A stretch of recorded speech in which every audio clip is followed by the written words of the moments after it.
वंदे मातरम मित्रांनो, आज एक महत्त्वाचा विषय घेऊन आपण हा व्हिडिओ बनवत आहोत। आपण आजचा खूप महत्त्वाचा विषय म्हणजे इयत्ता 10वी आणि 12वीच्या विद्यार्थी मित्रांसाठी हा व्हिडिओ बनवत आहोत। कारण आजचा विषय आहे पेपर जवळ येत आहे आणि आपण नेमकं कोणत्या गोष्टीला प्राधान्य द्यावं, तयारी कशी करावी या विषयावर आज आपण बोलणार आहोत। तर विद्यार्थी मित्रांनो, सर्वप्रथम मी तुम्हाला परीक्षेच्या शुभेच्छा देतो। कारण या कालखंडामध्ये आत्मविश्वास असणं खूप गरजेचं आहे। कारण आत्मविश्वास असला तर मोठमोठ्या अडचणीवर आपण मात करू शकतो, घेऊ शकता। यामुळे हा आपण व्हिडिओ बनवत आहोत आणि अनेक विद्यार्थी मित्रांसाठी हा व्हिडिओ खूप महत्त्वाचा ठरणार आहे। कारण आपल्याला हा जो परीक्षेचा कालखंड आहे, आता वेळ थोडा आहे, म्हणून आपण नेमकं कोणत्या गोष्टीला प्राधान्य दिले पाहिजे या विषयावर आपण हा व्हिडिओ बनवल्यानंतर 10वी आणि 12वीचे जे विद्यार्थी मित्र आहेत त्यांच्यासाठी हा व्हिडिओ खास ठरणार आहे। कारण आपण तयारी तर केली आहे, परंतु त्याच्यामध्ये कोणत्या गोष्टी अजून शिल्लक आहेत करायच्या आणि प्रथम कोणत्या गोष्टीला प्राधान्य दिले पाहिजे पेपरच्या तयारीमध्ये, तर आपण या गोष्टीवर फोकस करणार आहोत आणि तयारी कशी करायची। तर विद्यार्थी मित्रांनो, सर्वप्रथम तुम्हाला एक सांगतो की या परीक्षेच्या दृष्टीने आपण तयारी करताना सर्वप्रथम आपल्या ज्या मनातल्या आपल्याला गोंधळात टाकणाऱ्या ज्या गोष्टी आहेत त्या सर्व आपण दूर केल्या पाहिजेत। हे प्रथम आपल्याला विचारात घेणं गरजेचं आहे आणि त्यानंतर आपलं जे विचार आहेत त्यावर आपलं स्वतःचं नियंत्रण पाहिजे। कारण विचाराचं नियंत्रण आपल्यावर जर आलं तर आपण त्याच्यामध्ये गुरफटून जाऊन आपलं नुकसान होण्याची दाट शक्यता असते मित्रांनो। म्हणून आपण या ठिकाणी जो मेन विषय आहे त्याच्यावरच फोकस करूया आणि या गुंतागुंतीच्या विषयापासून दूर राहूया। तर चला सुरुवात करूया आपल्या महत्त्वाच्या विषयाला। तर विद्यार्थी मित्रांनो, पेपर जवळ येत आहे आणि प्रत्येकाच्या डोक्यामध्ये एकच विचार चालू आहे की आता परीक्षा जवळ येत असल्यामुळं आता तयारी कशी करावी, कोणत्या गोष्टी राहिल्यात, आता कसं होईल, मानसिक भीती, टेन्शन या गोष्टी आपल्या आजूबाजूला घेरा टाकत आहेत। परंतु या सर्व गोष्टीला घाबरून जाण्याचं काहीच कारण नाही मित्रांनो। कारण परीक्षा, तुमची मानसिकता, तुमचं घरचं वातावरण, बाहेरचं वातावरण या सर्व गोष्टी जर संतुलित असल्या तर पेपरचा परीक्षाचा जो कालखंड आहे हा तुम्हाला सोपा जाऊ शकतो। पण केवळ आपल्या अवतीभोवती आपण आपल्या मनानुसार जे वातावरण तयार करू त्यावर आणि परीक्षा आपल्याला सोपी करायची का अवघड करायची आपल्या मनावर असतं मित्रांनो। कारण जे मुलं आता मेहनत घेऊन पुढे आलेले आहेत त्यांना नक्कीच पेपर हा सोपा जाणार आहे आणि ज्यांनी वर्षभर दुर्लक्ष केलं अभ्यासावर त्या मुलांना या सर्व ज्या अडचणी आहेत त्या मनात घर करून राहतील आणि त्याचा परीक्षेवर परिणाम होण्याची शक्यता असते। म्हणून ते सुद्धा विद्यार्थी गोंधळून जाण्याचं काही काम नाही। कारण शेवटची रिव्हिजन ही अंतिम रिव्हिजन जर चांगली मनापासून केली तर या सर्व अडचणीवर मात करता येऊ शकते मित्रांनो।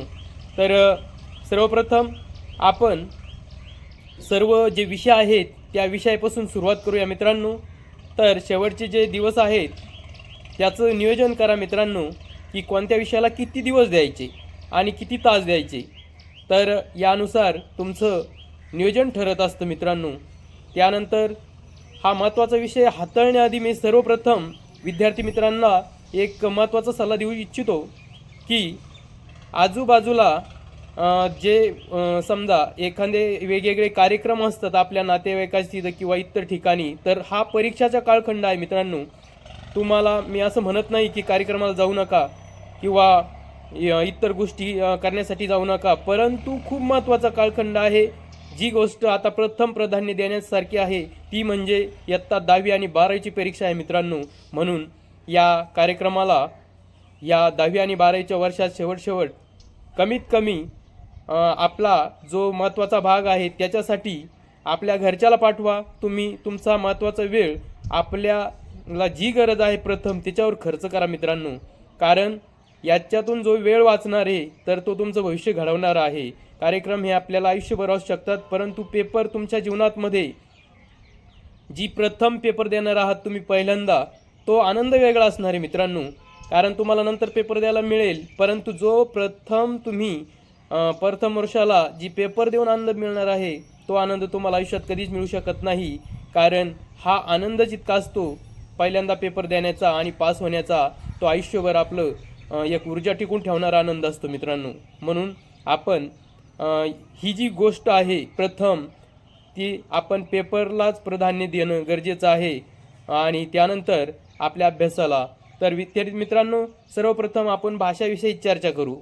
पहिली पायरी तर भाषा विषयामध्ये आपल्याला हिंदी, मराठी, इंग्रजी जे आहेत त्यांचे रायटर पाठ करा, त्यानंतर पोएट पाठ करा, पोएमचे नावं पाठ करा, त्यानंतर त्यांनी लिहिलेलं साहित्य पाठ करा मित्रांनो. त्यानंतर आपली महत्त्वाची पायरी म्हणजे टेक्स्टबुक जो असतो, तर त्या टेक्स्टबुकमधून सर्व लेसन एकदा शांततेत वाचून घेतल्यानंतर मित्रांनो तुम्हाला एक आकलन होत असतं त्या पाठाचं. त्या पाठातून मिळणारा संदेश, लेखक, त्यांनी लिहिलेलं साहित्य, त्यानंतर लेखकाच्या संबंधित जे जे पात्र आहेत त्या स्टोरीमधले पात्र, त्यांचा स्वभाव, त्यांचं वैशिष्ट्य, अशा वेगवेगळ्या पायऱ्या तुम्ही वापरायला पाहिजे. त्यानंतर सिमिलर वर्ड किंवा मग आपण मराठी भाषेमध्ये विरोधार्थी शब्द, समानार्थी शब्द, शब्द किंवा वाक्प्रचार या सर्व गोष्टीवर तुम्ही फोकस करणं गरजेचं आहे. आणि पाठाचं समापन कसं झालं आणि त्यानंतर या तिन्ही भाषा विषयाचे जे ग्रामरचा भाग आहे मित्रांनो तो नक्की अभ्यासा. त्यामध्ये त्यानंतर वेगवेगळ्या ज्या कृती आहेत मित्रांनो त्या सर्व गरजेचे आहेत.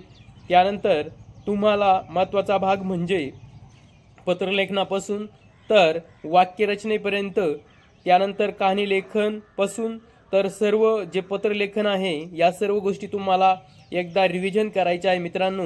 म्हणजे मराठी, हिंदी, इंग्रजी या ज्या भाषा विषय आहेत या विषयाची तयारी तुम्हाला करायची असेल तर या गोष्टीवर फोकस करणं गरजेचं आहे. त्यानंतर तुम्ही नक्की जास्तीत जास्त नाही परंतु प्रत्येक विषयाची एक एक प्रश्नपत्रिका सोडवा मित्रांनो टाईम लावून. म्हणजे याचा फायदा तुम्हाला तुमचा आत्मविश्वास वाढवण्यासाठी होईल. आणि ज्या विद्यार्थ्याच्या मनामध्ये आत्मविश्वास असेल त्या विद्यार्थ्याला नक्की यश मिळेल मित्रांनो. कारण आत्मविश्वास हा आपल्याला मोठ्या अडचणीवर मात करायला ऊर्जा देत असतो.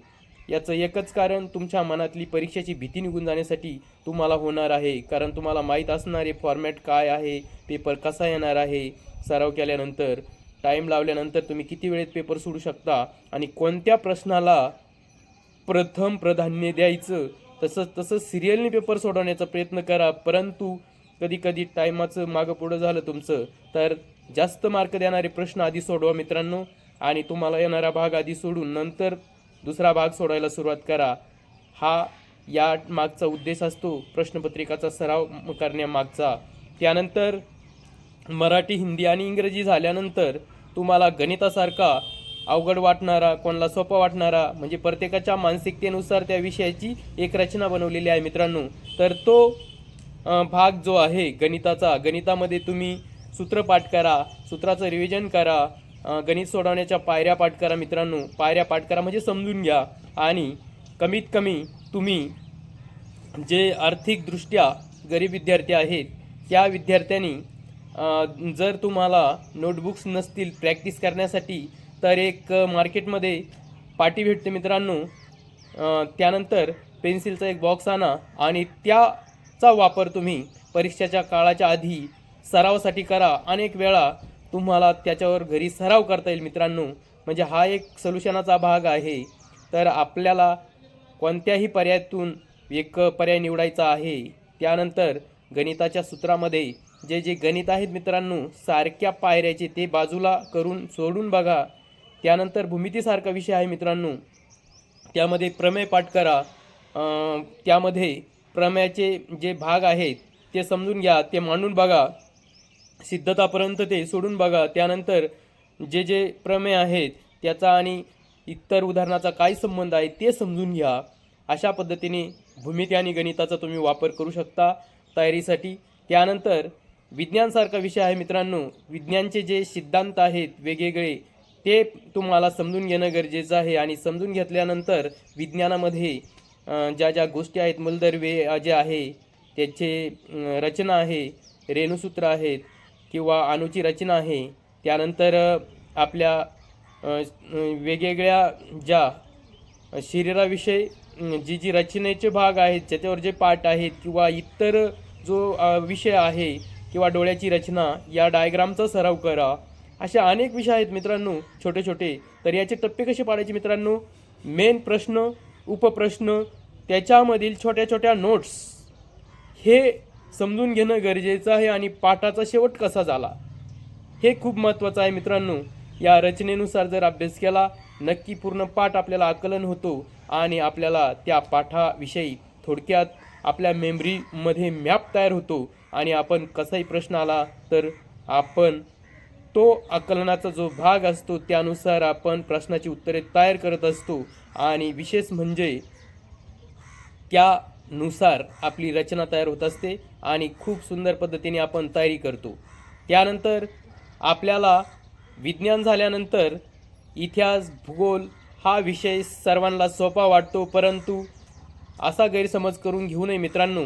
कारण इतिहासामध्ये आपण इतर भाग लिहू शकत नाही, जसं आहे तसं वास्तव सत्य मांडणं गरजेचं असतं. म्हणून इतिहासासारखा विषय वाचन करा मनापासून, कारण हा विषय खूप महत्त्वाचा आहे, त्याच्याकडे दुर्लक्ष करू नका. आणि भूगोलसारखा विषयसुद्धा, कारण हा सोपा वाटणारा विषय सोपा तर होईलच अभ्यास केल्यानंतर, परंतु वास्तव जसं आहे तसं सत्य मांडल्यानंतर तुम्हाला नक्की या विषयामध्ये मित्रांनो सर्व विषयाचा बेसिक विषय हा.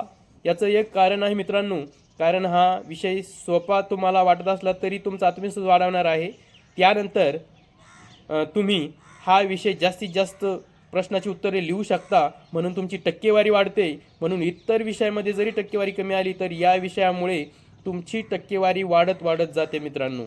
आणि तुमची जी सरासरी आहे भविष्य घडवण्यासाठी लागणारी जी मार्किंग आहे ती या दोन विषयामुळे खूप खूप वाढते आणि तुम्हाला यश देऊन जाते मित्रांनो. म्हणून या दोन्ही विषयाकडे दुर्लक्ष करू नका मित्रांनो.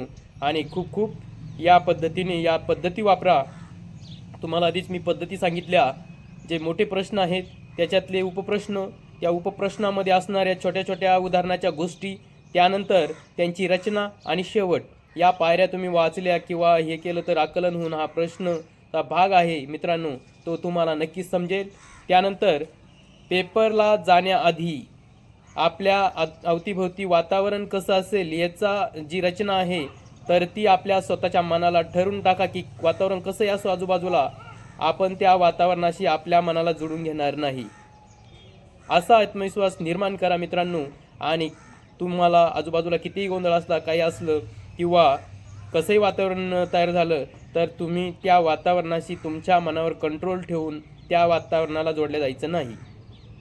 याच्यामुळं तुम्हाला त्या परीक्षेच्या हॉलमध्ये किंवा इतर ठिकाणी ज्या ज्या गोष्टीला सामोरे जायचं आहे तर या गोष्टीसाठी तुम्हाला आत्मविश्वास मिळून तुम्ही त्याला योग्य दिशा देऊ शकता मित्रांनो.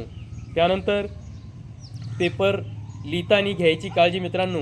काही काही मुलांना शाई पेनची खूप आवड असते मित्रांनो, तर योग्य पद्धतीने जो शाई पेन किंवा इतर शाईची बॉटल आहे मित्रांनो तर ती पेपर लिहिताना आजूबाजूला ठेवू नका. चुकून एखाद्या धक्का लागला पूर्ण पेपरवरती सांडण्याची भीती असते, म्हणून या मुलांनी ती काळजी घ्यावी. किंवा पाणी बॉटल आपण नेत असतो, पाणी बॉटल पण आपण पेपर ज्या ठिकाणी लिखाण करत आहोत त्या ठिकाणी ठेवणं चुकीचं आहे, बाजूला ठेवणं गरजेचं आहे, कारण ते चुकून जर पाणी वगैरे पडलं तो. म्हणून या सर्व गोष्टीची काळजी घेणं गरजेचं आहे. आणि योग्य ती वर्षभर वापरलेले किंवा जो सरावाचा पेन आहे सराव करण्याचा तोच पेन वापरा. ऐन टायमावर तुमचा पेनामध्ये बदल करू नका मित्रांनो, कारण शरीराला एक सवय झालेली असते प्रत्येक गोष्टीची आणि त्यानुसार शरीर काय करतं तुम्हाला प्रतिसाद देत असतं. म्हणून तुमची जी सवय आहे आधीपासूनची त्याच गोष्टी तुम्ही हाताळा पेपर लिहिताना. आणि योग्य ते पद्धतीने आजूबाजूला जे वातावरण आहे त्याचा परिणाम तुमच्या मनावर होऊ देऊ नका. असे सर्व गोष्टीचे तुम्ही जर या ठिकाणी नियम पाळले तर नक्कीच यश मिळेल मित्रांनो तुम्हाला. तर आजच्या व्हिडिओमध्ये आपण मराठी, हिंदी, इंग्रजी, गणित, विज्ञान, इतिहास, भूगोल ज्या गोष्टी आहेत या सर्व बारकाईने आपण चर्चा केली. सांगायसारखं भरपूर आहे मित्रांनो, परंतु ज्या महत्त्वाच्या गोष्टी आहेत आज आपण बघितल्या. आणि नक्की या सरावातून तुम्ही यश मिळवा आणि आपल्या सर्वांना आनंदच होईल. आणि जीवन घडवण्यासाठी हा संवाद एक महत्त्वाचा ठरेल आणि याचा फायदा तुम्हाला होईल याचाही मला आनंद आहे. तर नक्कीच तुम्ही या गोष्टी करून बघा मित्रांनो. चला आपण आता पुढच्या व्हिडिओमध्ये भेटूया.